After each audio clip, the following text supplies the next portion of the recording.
$50,000. That's what Unforgiven was burning through every hour in August 1992. Clint Eastwood knew the number. He'd been directing and starring for 6 weeks. Every minute mattered. Every take had to count. The saloon shootout scene was ready. Lighting perfect. Extras positioned. Cameras loaded. This was the moment his character walks through those doors to face his demons. The climax of a $30 million film. One take, maybe two if something went wrong. That's how Clint worked. Efficient, focused, legendary for staying on schedule and under budget. Then someone interrupted him. Security had stopped a woman at the edge of the set. She was shouting something, crying.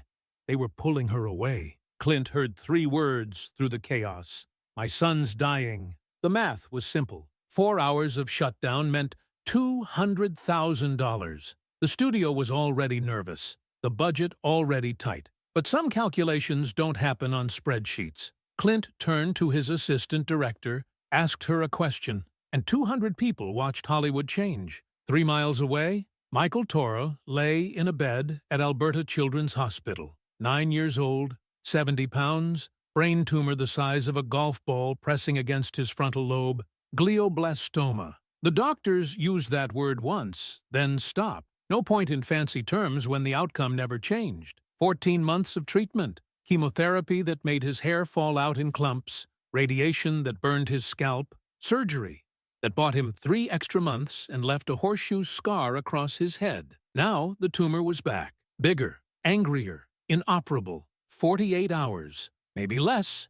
That's what 3 different oncologists told his parents. Michael's hospital room had one window. It faced west, toward the distant plains where occasional film trucks passed by. On days when the pain medication worked, when his vision wasn't too blurry, he'd watch those trucks and imagine cowboys, gunfights, saloon doors swinging open. His grandfather had shown him the classics before the cancer stole his ability to focus on screens. The good, the bad, and the ugly. A fistful of dollars. High Plains Drifter. Michael couldn't watch movies anymore. The flickering hurt his eyes. The sound pierced his skull. But he could still remember. Could still dream. He had one wish left, not to get better. He'd stopped believing in that months ago, not to go home. Home felt like another planet now. He wanted to see a real Western being made. Cowboys in costume, horses, dirt, guns. Real, not on a screen, in person. His mother, Carmen, was about to do something that would either save that dream or destroy what little time he had left. Carmen Torres had learned to navigate bureaucracy, hospital forms, insurance claims, treatment schedules, but this was different. She'd called the Unforgiven production office 4 times. Each time, a polite assistant explained that security protocols didn't allow civilian visitors. Insurance liability, safety concerns, union regulations. She'd met with the hospital social worker, a kind woman who listened and then gently explained that Michael was too unstable for transport. His intracranial pressure was critical. Moving him 3 miles could kill him faster than the tumor. Carmen wrote letters to Warner Brothers, mailed them to the studio in Burbank. They disappeared into the void where corporate mail goes to die. She tried the local newspaper. Maybe publicity would help. The reporter was sympathetic but honest. Film productions got requests like this constantly. What made Michael special? Everything! Carmen wanted to scream, "He's my son. He's dying. He has one dream left." But she knew how the world worked. One dying kid among thousands. One wish among millions. On what doctors promised would be Michael's last morning, Carmen made a decision. She left her husband, Robert, at Michael's bedside, drove her Toyota toward the film location outside Longview, rehearsed a lie about being a freelance journalist, doing a story on the production, talked her way past the first security checkpoint, then the second, made it to the edge of the active set before anyone questioned her credentials, saw Clint Eastwood 50 yards away, and ran. She pushed through crew members holding light meters and clipboards, past the script supervisor, past the makeup artist, past 2 grips repositioning a camera dolly. Security spotted her within seconds. 2 guards converged from different angles. Carmen made it 20 feet from Clint before hands grabbed her arms. "Mr. Eastwood!" Her voice cracked. 14 months of held-back screams compressed into 2 words. "Please!" The entire set froze. 50 extras in period costume. 3 cameramen.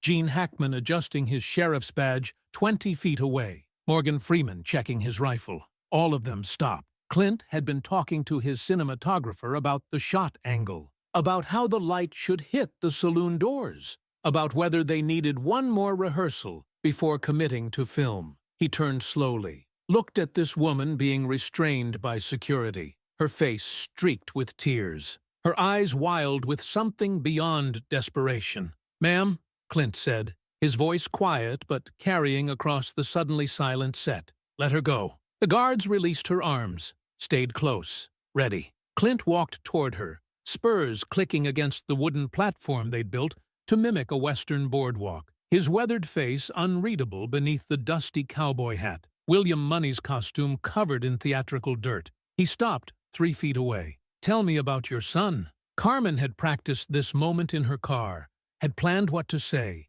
how to explain quickly before security dragged her away. But now, standing in front of Clint Eastwood, the script in her head dissolved. Michael Torres, 9 years old, brain cancer, glioblastoma, 14 months of treatment. Nothing worked. The doctors say 48 hours, maybe less. She gulped air. "He's 3 miles from here. He loves westerns. Your westerns. It's all he talks about. He just wants to see one being made. Real cowboys, real guns, real—" Her voice failed. Clint didn't interrupt, didn't rush her, just listened. When she finished, he was quiet for a long moment. Then he turned to his assistant director. "Sarah, how much is this scene costing us per hour?" Sarah Chen consulted her clipboard. The numbers she tracked obsessively. Budget line items that kept her awake at night. "About 50,000, Clint. We've got the extras at scale, the lighting package, the how much to shut down for 4 hours." Sarah's eyes widened. 200,000, minimum. "But, Clint, we're already over the 14 million budget, and the studio—" "I didn't ask about the studio." Clint's voice stayed quiet, but something in his tone made it final. "I asked how much it costs." David Webb, the producer, had heard the commotion and rushed over. He'd been managing the money for 6 weeks, navigating Warner Brothers' concerns, justifying every overtime hour. "Clint, we can't just—" "David," Clint turned to him. "Call Alberta Children's Hospital. Tell them we're bringing a film set to a dying boy.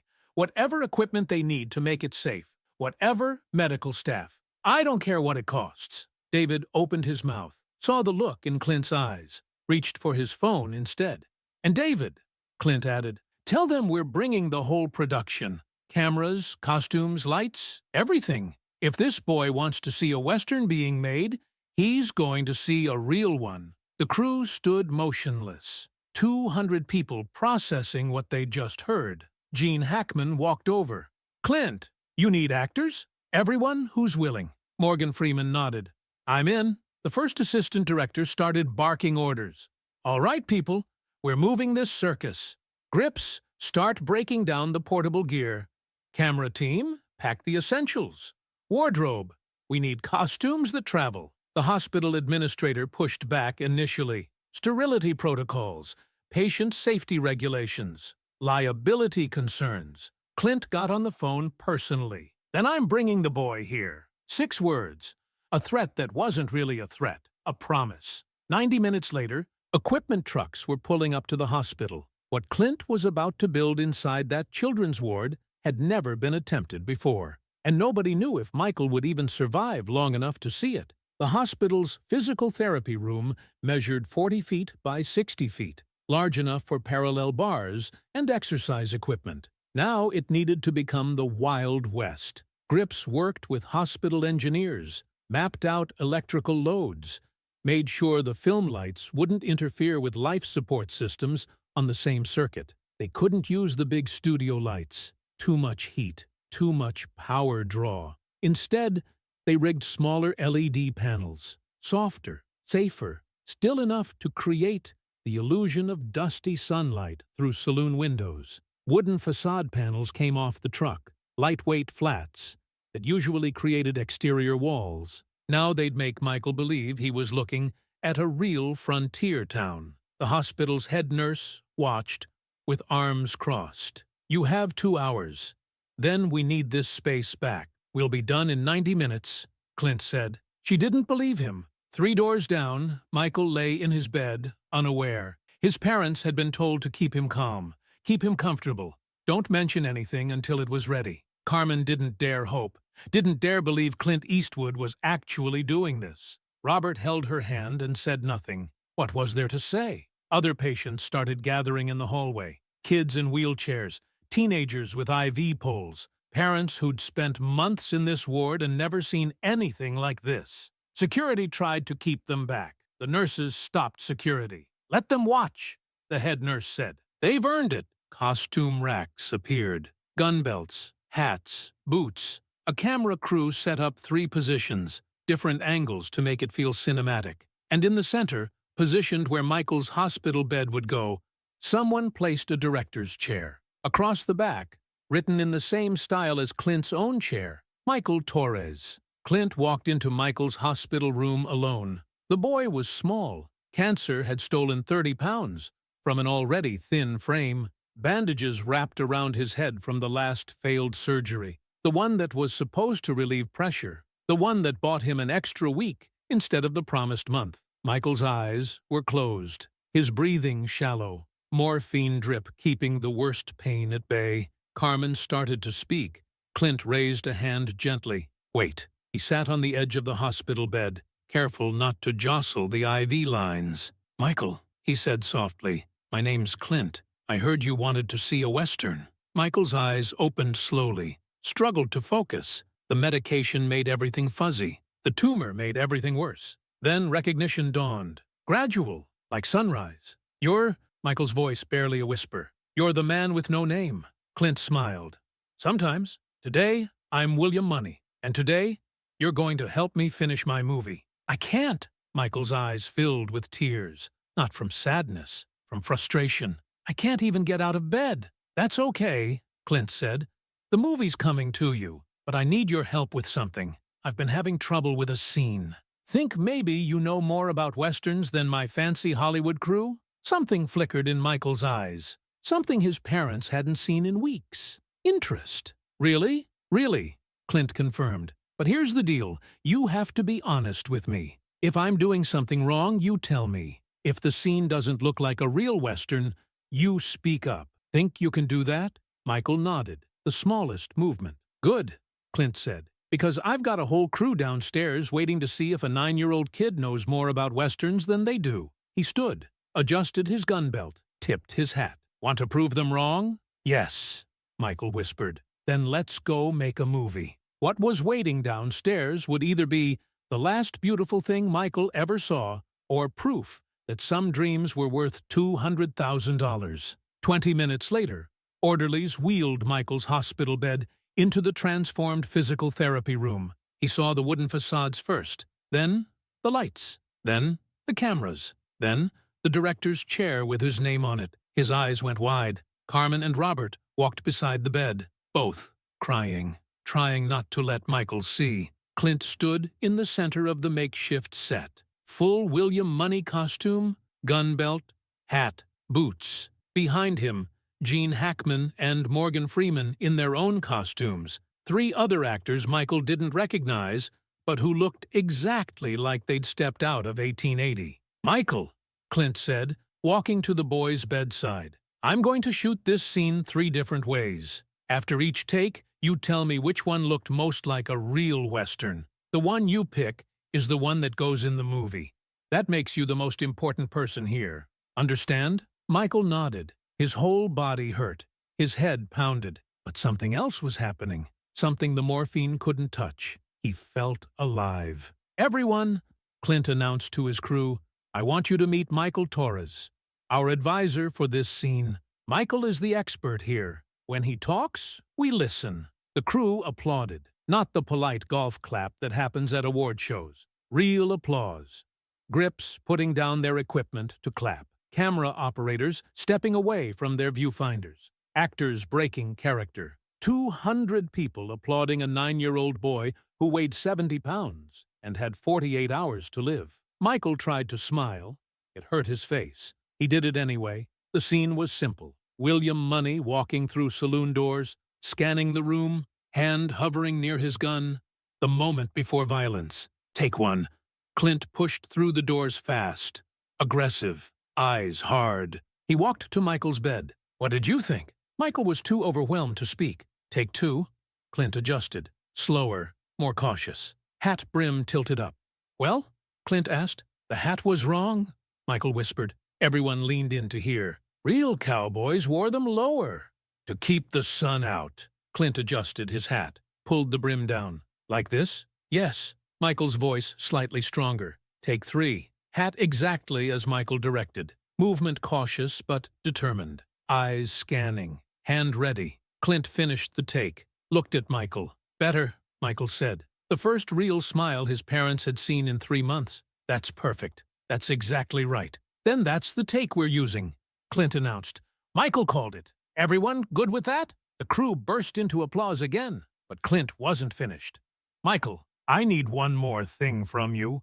In this scene, William Money is scared. He's walking into that saloon knowing he might die, but he's doing it anyway because it's the right thing to do. He paused. You understand being scared, but doing things anyway. Michael nodded slowly. I thought you might, Clint said. So here's what I want to do. I want to perform this scene one more time, just for you. The cameras won't roll. The crew will step back. Just me walking through those doors. And I'm going to think about you the whole time. About how brave you are. Because William Money isn't half as brave as Michael Torres. The crew cleared the space. The cameras weren't rolling. This wasn't for the movie. This was for one boy. Clint walked through those saloon doors one final time. Moved slower. His eyes found Michael immediately. When he reached the bed, he knelt down, took off his cowboy hat, placed it on Michael's head. That's yours now, Clint said. Real cowboys pass their hats to the next generation. You're a real cowboy now, Michael. Michael, wearing Clint Eastwood's hat from Unforgiven, smiled through tears and exhaustion. Can I tell you something? Michael whispered. Anything, Clint said. I'm not scared anymore. 4 hours after stopping a $30 million production, Clint Eastwood returned to the actual film set. Nobody complained about the cost. But what happened next would shock everyone, including Michael's doctors. Michael Torres didn't die in 48 hours. He didn't die that week. He lived for 4 more months. 4 months that shouldn't have been possible. 4 months that made his doctors review his charts 3 times, looking for mistakes in the original prognosis. There were no mistakes.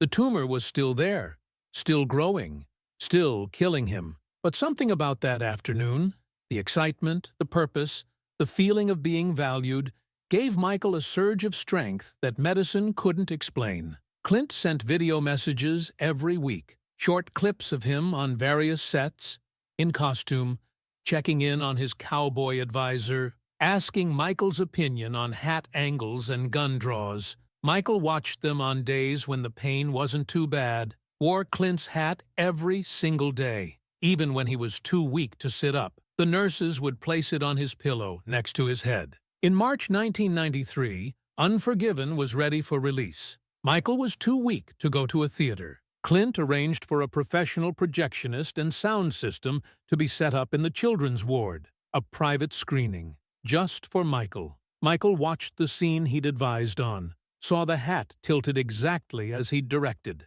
saw William Money walk through those doors with the caution and determination of a real cowboy. The credits rolled. Most people watching movies don't read every name, don't notice the small text at the bottom. But Michael's parents saw it. Special thanks to Michael Torres, Western advisor. Michael passed away in December 1992. Complications from the tumor. Nothing unexpected. His body had already lasted months longer than anyone predicted. He was buried, wearing Clint Eastwood's cowboy hat from Unforgiven. At the funeral, Carmen and Robert received a letter from Clint, handwritten, 3 pages. The key line: Michael taught me that every scene matters because you never know who's watching. He made my movie better. He made me better. The experience changed how Clint Eastwood approached filmmaking forever, and what he did next would change Hollywood for thousands of children who would never even know Michael's name. From that day forward, Clint established a policy on all his productions. If a sick child wants to visit the set, production stops. No exceptions, no budget considerations. Some things matter more than movies. Other directors heard about the policy, adopted it. Spielberg, Zemeckis, Howard. The practice spread through Hollywood like wildfire. In 2000, Carmen and Robert Torres established the Michael Torres Foundation, arranges set visits for terminally ill children who love movies. Clint Eastwood was the first donor. Still serves on the board. Over 5,000 visits arranged. 5,000 children who got to see magic being made. Every child receives a cowboy hat. Unforgiven won 4 Academy Awards: Best Picture, Best Director. In his acceptance speech, Clint held up the Oscar and said something most of the audience didn't understand. "This belongs to Michael. He told me how to do it right." Today, there's a plaque at the Western Heritage Museum in memory of Michael Torres, the best Western advisor in Hollywood. Everyone who sees it asks about the story.